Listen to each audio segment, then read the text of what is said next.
Assalamualaikum. For today's video is mag-replanting tayo ng kangkong. Ito yung bunga ng kangkong. Oh. Namumunga yung kangkong.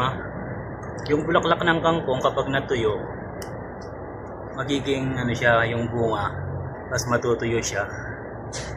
Yung tuyong bunga, either na 4 yung laman or 3. Kulay brown yan.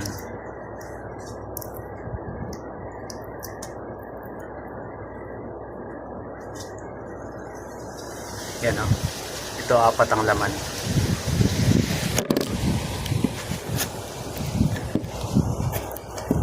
Yan, 4 yung laman niya. Actually marami na akong kangkong. Ayan, sa likod ko, tsaka dun sa may rep na sira. Pero dahil gamitin yung kangkong, tatanim pa natin. Napakadali kasing itanim ng kangkong. Ito na lahat yung mga buto. Ang dami nila. Re-replanting lang natin siya dito.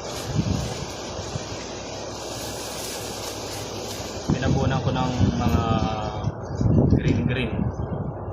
Pero meron ng mga organic fertilizer to sa baba. Ganyan lang, ilalagay lang. Tapos tatapunan ng konti. Tubo na yan. Hindi mahirap alagaan yung kangkong basta nadidiligan. Basta nadidiligan yung kangkong, tubo yan.